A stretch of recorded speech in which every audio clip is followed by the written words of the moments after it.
عارفہ اس کے فارغ ہونے کے انتظار میں ادھر ادھر ہوتی رہی۔ اسے شاویز کو ساتھ لے سحر اور جاوید کے ساتھ جا کر تصویریں کھنچوانی تھی۔ عارفہ ہاتھ سینے پر باندھے بے دلی سے میڈیا کے جانب دیکھ رہی تھی۔ جب اس کے پاس کوئی آ کر کھڑا ہو گیا، چڑیل آخر چمڑ ہی گئی۔ نہ میرے دوست پر لاریب نے اپنا مخصوص جملہ دہرایا۔ عارفہ اسے دیکھ کر حیران ہو گئی تھی۔ لاریب سوٹ بوٹ میں ملبوس باوقار بزنس مین لگ رہا تھا۔ لاریب بب کیسے واٹ اے پلیزنٹ سرپرائز کہاں تھے؟ وہ اس کی موجودگی سے محظوظ ہوتے ہوئے اس کا حال احوال دریافت کر رہی تھی۔ شاویز نے بھی لاریب کو دیکھا تو میڈیا والوں سے معذرت کرتا وہاں آیا اور لاریب کا اچھے سے استقبال کیا۔ کیپٹن صاحب، آپ کی تو بڑی تعریفیں سنی ہیں، لاریب نے شاویز سے ملتے ہوئے کہا۔ ویسے تم دونوں کی شادی کا سن کر بہت خوشی ہوئی، اس نے شاویز اور عارفہ کو کپل کے طور دیکھ کر خوش دلی سے کہا۔ یا پھر وہ تینوں اسی طرح باتیں کرتے شاویز کی فیملی سے ملنے بڑھ گئے۔ رابعہ اور عارفہ نے سہیلی کا کردار نبھاتے ہوئے دودھ پلائی کی رسم میں جاوید کی جیب خالی کر کے رکھ دی تھی۔ نندلی رخصتی کے وقت سب نے اشکبار آنکھوں سے سحر کو رخصت کیا۔ سائم ہمیشہ جتنا سحر کے جانے کی خوشی مناتا تھا، آج حقیقت کی دوری سے سب سے زیادہ وہ رویا تھا۔ سحر کا رشتہ پکا ہونے کے بعد بھی جاوید سے ایسا خاص رابطہ نہیں رہا تھا کہ وہ اس کے ساتھ دوستانہ بن پاتی۔ اس کا جاوید سے گھبرانا شرمانا اب بھی برقرار تھا۔ اس وقت وہ مضطرب سی جاوید کے سجے ہوئے کمرے میں بیٹھی تھی۔ اس کی دھڑکن اتنی تیز تھی مانو اس کا دل باہر آ جائے گا۔ جاوید تہذیب سے کمرے کے دروازے پر دستک دے کر اندر داخل ہوا۔ سحر اپنی لرزش قابو کرنے مٹھیاں سختی سے منچے سر جھکائے بیٹھی تھی۔ جاوید اس کے پہلو میں آ کر بیٹھا۔ سحر پھر بھی سر جھکائے ہوئی تھی۔ جاوید سحر کا چہرہ اوپر کرنے کے بجائے خود ہلکا سا نم دراز ہو کر اس کے چہرے کو دیکھنے لگا۔ سحر نے ایک جھوٹی نظر کر جاوید کے جانب دیکھا۔ دونوں کی نظریں آپس میں ملی تو سحر بلش کرنے لگی اور رخ پھیر لیا۔ جاوید کھل کر مسکراتا ہوا سیدھا اور سحر کے قریب کھسکا تو اس کی سانس رکنے لگی۔ اور آج بھی صرف شرماتی رہو گی یا وہ کچھ کہو گی بھی؟ جاوید نے اپنے نئی نویلی دلہن کے تیار سراپے کو سرتا پیر دیکھتے ہوئے کہا۔ سحر چھمپ سی گئی۔ وہ کیا کہو؟ سحر جاوید کی رغبت سے کنفیوز ہونے لگی۔ اسے سمجھ نہیں آ رہا تھا کہ وہ کیا جواب دے، وہی جو اتنے سالوں سے دل میں چھپا کر رکھا ہے۔ جاوید نے مدھم آواز میں سرگوشی کی۔ وہ اب ہاتھ بڑھا کر سحر کے چہرے پر آتے لٹوں کو سنوار رہا تھا۔ تو جاوید میری دل کی بات جانتے ہیں، کیا وہ بھی مجھ سے پیار؟ جاوید کی بات پر سحر کو شاک سا لگا۔ اس نے دل ہی دل میں سوچا جاوید کی انگلیاں جیسے جیسے سحر کے رخسار پر لگ رہی تھی، سحر کے جسم میں کرنٹ دوڑ گیا تھا۔ آپ بھی تو کچھ کہہ سکتے ہیں، سحر نے پہلی بار ایک معصومانہ خواہش کی۔ جاوید کچھ لمحے خاموش ہوا اور پھر ایک جھٹکے سے سحر کو باہوں کے حصار میں لے لیا۔ اس کے سینے سے لگ کر سحر نے آنکھیں مین لی۔ زبان سے کہنے کے بجائے جاوید اسی طرح گلے لگائے ہوئے ہی سحر کے کندھے پر اپنے پھوروں سے کچھ عبارت بنانے لگا۔ سب سے پہلے اس نے اپنی انگلی کو کی شکل میں جنبش دی۔ سحر کسمسا سی گئی۔ کی آنکھیں موندے تیز سانس لیتے اس نے جاوید کے گرد بازو مائل کے، پھر اسی طرح کرتے کرتے جاوید کی فورے دوسری عبارت نقش کرنے لگی۔ لب سحر کے ہونٹوں پر مسکراہٹ پھیل گئی تھی۔ وہ ان عبارت کو سمجھ بھی گئی تھی اور محسوس بھی کر سکتی تھی۔ آخر میں اور کی شکل تکمیل دیتے ساتھ ہی جاوید نے اپنے لب سحر کے کندھے پر لگا دیے۔ سحر کے لبوں سے ایک سسکی نکلی لیکن فوراً آواز روکنے اپنا نچلا لب دانتوں میں دبا دیا۔ خوشی سے سرشار اس کا دل جھوم رہا تھا، جسے اس نے بچپن سے چاہا۔ اس کے دل میں اپنی محبت پا کر اس کے اظہار کے ایسے انوکھے طریقہ کار سے سحر کی زندگی میں خوشیوں کی بہار آ گئی تھی۔ جاوید کی حصار میں آ کر اس کی محبت سے سرشار ہوتے سحر کا گھبرانا ختم ہو گیا تھا۔ اس کی لرزش تھم گئی تھی، اسے اس کی محبت مل گئی تھی۔ قسمت نے جاوید کو زندگی بھر کے لیے اس کا کر دیا تھا۔ صبح جب جاوید کی آنکھ کھلی تو سحر آئینہ کے سامنے کھڑی گیلے بال سکھا رہی تھی۔ جاوید نے اپنی زندگی کی نئی روشن صبح کو خوب خوش دلی سے ویلکم کیا۔ وہ اسی سمت کروٹ پر لیٹا آئینہ میں سحر کے پر نور چہرے کا عکس دیکھ رہا تھا۔ جب سحر کو اس کی نظریں خود پر جمی محسوس ہوئی، وہ متذبذب سی ہو گئی۔ Good morning. سحر کا بالوں میں چلتے برشش کی رفتار آہستہ ہو گئی تھی۔ گڈ مارننگ، جاوید نے بیڈ پر سے اٹھ کر سستاتے ہوئے کہا۔ سحر کی اس طرف پشت تھی۔ جاوید اس کے قریب آیا اور اس کے گرد بازو مائل کیے۔ سحر نے بلش کرتے ہوئے نظریں نیچی کر لی۔ تمہیں پتہ ہے سحر، تمہارا مجھ سے یوں شرمانا، تمہاری یہ لاج شرم مجھے ہمیشہ سے تمہارے جانب راغب کرتا رہا ہے۔ جاوید نے نرمی سے اسے اپنے دل کے راز بیان کیے۔ میری ہمیشہ سے خواہش تھی کبھی میری شادی ہو تو ایسی ہی عزیز لڑکی سے ہو۔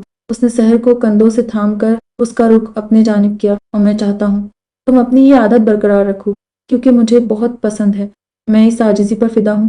جاوید نے اپنی خواہش ظاہر کی، جس پر سحر نے حامی بھرتے ہوئے سر اسبات میں ہلایا۔ جاوید خوشی سے سرشار مشکور ہوتے ہوئے اس کے پیشانی پر بوسہ دیتے ہوئے فریش ہونے بڑھ گیا۔ یہ سحر محبت اور اپنائیت کے ملے جلے تاثرات سے اسے جاتے دیکھتی رہی۔ جب بھی سحر کو گھر کی یاد آتی جاوید اسے میکے لے آتا تو وہ ایک ذمہ دار شوہر ہونے کی پوری ذمہ داری نبھا رہا تھا۔ سحر اور جاوید اب بھی عاجز اور خاموش مزاج کپل تھے اور وہ اسی میں خوش تھے۔ اس دن بھی سحر گھر آئی ہوئی تھی۔ جب شاویز کسی اہم کیس کی وجہ سے پریشان اور سنجیدہ انداز میں گھر میں داخل ہوا، شاویز نے پروفیشنل اور پرسنل لائف الگ الگ کر کے رکھی تھی۔ نہ وہ کبھی پروفیشنل پریشانی گھر لاتا اور نہ پرسنل مسئلہ ہیڈ کوارٹر لے کر جاتا۔ گھر میں وہ عام آدمی جیسا رہتا اور دفتر میں بااعتماد رعب اور دبدبا کا حامل کیپٹن لاؤنج میں داخل ہوتے۔ جب اس نے سحر کو دیکھا تو مزاج خوشگوار بنا لیے، اس سے اچھے سے ملا، پھر کمرے میں جا کر یونیفارم چینج کیا۔ ڈنر کے وقت جاوید بھی سحر کو لینے آ گیا تھا۔ سب کے ساتھ مل کر خوش گپیاں کرتے ہوئے ڈنر کیا۔ شاویز ان کے جانے تک ان کے ساتھ رہا۔ ان دنوں موسم سرما اپنے تاب پر تھی۔ کراچی میں بھی صبح صادق کے وقت ٹھنڈی ہوائیں چلتی عارفہ کو سوتے ہوئے سردی محسوس ہوئی تو کمرے کا AC بند کرنے اٹھی، لیکن اس نے شاویز کا بیڈ خالی پایا۔ یہ کہاں چلا گیا؟ اتنی صبح عارفہ نے حیرت سے سوچا۔ پیروں میں چپل پہن کر وہ کندھوں کے گرد گرم شال اوڑھ کر باہر آئی۔ لاؤنج میں جھانکا، کچن میں دیکھا، لان میں بھی چکر لگایا، لیکن شاویز کہیں نہیں ملا۔ فون کر کے دیکھتی ہوں، سوچتے ہوئے وہ متفکر ہو کر واپس کمرے میں جانے لگی تھی کہ اس کی نظر ہوا سے کھلتی بند ہوتی۔ ٹیرس کے دروازے پر پڑی وہ ہنا کرتے ہوئے سیڑھیاں چڑھ کر اوپر آئی تو شاویز سامنے راکنگ چیئر پر بیٹھا اسے جھولتا ہوا مشرق کی جانب دیکھ رہا تھا۔ تم یہاں بیٹھے ہو اور میں پورے گھر میں ڈھونڈ رہی ہوں، کیا کر رہے ہو اس وقت یہاں؟ عارفہ نے شاویز کے قریب جا کر منہ بناتے ہوئے کہا۔ شاویز کی نظریں طلوع ہوتے آفتاب پر مرکوز تھی۔ اس کے چہرے پر تسکین بھری مسکراہٹ تھی۔ اس نے ایک نظر عارفہ کو دیکھا، پھر اس کے لیے جگہ بناتے ہوئے اس کا ہاتھ تھام کر اسے اپنے ساتھ بیٹھایا۔ صبح ہوتے دیکھ رہا ہوں، وہ صبح جس کا مجھے برسوں سے انتظار تھا، وہ صبح جس کی خواہش میری ماں نے کی تھی لیکن انہیں نصیب نہ ہو سکی۔ شاویز نرم لہجے میں آفتاب کو نکلتے دیکھ رہا تھا۔ عارفہ اس کے کندھے پر سر رکھے اسی سمت دیکھنے لگی۔ اور وہ صبح جو اتنی روشن ہوگی میں نے کبھی سوچا نہ تھا، وہ صبح جس کا میں نے تصور بھی نہیں کیا تھا۔ وہ اپنے ماضی کو یاد کر کے وہ فیکا مسکرایا۔ بے شک اللہ انسان کو بہترین سے نوازتا ہے، یہ ہم انسانوں کی فطرت ہے جو جلد بازی میں رہتے ہیں، جو ہمارے نصیب میں ہوتا ہے وہ اپنے صحیح وقت پر ہمیں مل ہی جاتا ہے۔ کہ شاویز لمبی سانس لیتے ہوئے کچھ پل خاموش ہوا۔ اور میں اللہ تعالیٰ کا شکر گزار ہوں جنہوں نے مجھے یہ صبح عطا فرمائی جہاں میرے پاس میرے اتنے خاص رشتے ہیں۔ وہ اب ایک ایک کر کے اپنی موجودہ نعمتوں کو یاد کرنے لگا اور عارفہ سورج کو دیکھتے جو پورا طلوع ہو چکا تھا اسے سن رہی تھی۔ اتنا پیار کرنے والے پاپا ملے گے، سگی ماں جیسی فٹ کرنے والی مما، شرارتی چھوٹا بھائی سائیں، حساس بہن سہرا، بااخلاق دوست جاوید۔ اور شاویز اور کہتے ساتھ خاموش ہو گیا۔ آفتاب اب پورا چمک رہا تھا۔ عارفہ نے کچھ پل اس کے گویا ہونے کا انتظار کیا لیکن وہ نہیں بولا تو سر اٹھا کر رخ اس کی جانب کیا اور عارفہ نے اسے مزید سننے کی خواہش ظاہر کرتے ہوئے کہا۔ شاویز کو لگا عارفہ اس کے کندھے پر سر رکھ کر سو چکی ہے، اس لیے خاموش ہو گیا تھا، لیکن اسے جاگا ہوا اور بغور اس کے دل کا حال سنتے پا کر وہ کھل کر مسکرایا اور عارفہ کے چہرے کے گرد ہاتھوں کا پیالہ بنایا۔ اور اتنی نٹکٹ پیاری سی بیوی، شاویز نے اس کی آنکھوں میں دیکھتے ہوئے خوش مزاجی سے اپنا جملہ مکمل کیا۔ عارفہ کھلکھلا اٹھی، پھر اس کے پاس سے اٹھ گئی۔ جو لوگ اللہ کے احکامات کی پیروی کرتے ہیں، اپنے بیٹے ہونے کا، بھائی ہونے کا، شوہر ہونے کا، فوجی ہونے کا ہر فرض پورے ایمانداری سے نبھاتے ہیں، پھر انہیں اجر بھی بہترین ہی ملتا ہے۔ عارفہ نے شاویز کے دونوں ہاتھ اپنے ہاتھوں میں تھام کر اسے تسکین دلائی۔ وہ اس کی بات پر حامی بھرتے ہوئے سر کو جنبش دیتے ہوئے اس کے ساتھ چلنے لگا۔ اب تو ایک رشتے کی کمی ہے جو مجھے صرف تم دے سکتی ہو۔ شاویز نے دروازے کے پاس رک کر معصومیت سے آنکھیں جھپکاتے ہوئے اسے دیکھا۔ اس کے نظروں سے عارفہ متذبذب ہونے لگی۔ کون سا؟ اس نے حیرت اور فکرمندی سے آبرو ملا کر سوچنے کے انداز میں پوچھا۔ شاویز شریر انداز میں مسکرایا۔ اب باپ بننے کا۔ اس نے اپنے مخصوص انداز میں ہلکا سا جھک کر اپنی خواہش ظاہر کی تو عارفہ کے آبرو پھیل گئے، آنکھیں بڑی ہو گئی۔ وہ بلش کرتے ہوئے رخ پھیر گئی۔ تو دو گی یہ رشتہ ہے؟ شاویز نے اس کے ہاتھ پر دباؤ دے کر تصدیق چاہی تو عارفہ نے شرماتے ہوئے سر اس بات میں ہلایا۔ شاویز نے اس کا شکریہ ادا کرتے ہوئے اسے سینے سے لگا لیا۔ 5 سال بعد 32 سالہ جوان میجر شاویز صبح سویرے یونیفارم میں تیار ہوا اور بااعتماد انداز میں چلتے ہوئے اپنے کینٹ کے چھوٹے سے نفیس گھر سے باہر آیا تو 2 نوجوان فوجی اس کے استقبال کے لیے کھڑے تھے۔ شاویز کو آتے دیکھ کر وہ دونوں نوجوان سیدھے ہوئے اور ہاتھ پیشانی تک لے جا کر سیلوٹ کیا۔ شاویز ان کو دیکھتے ہوئے مسکرا دیا۔ بہت سی ماضی کی یادیں تازہ ہو گئی تھی۔ اسے وہ وقت یاد آ گیا تھا جب کرنل صادق صاحب کے ساتھ ایسی ہی گاڑی میں جاتے ہوئے اس نے اس دن کی خواہش کی تھی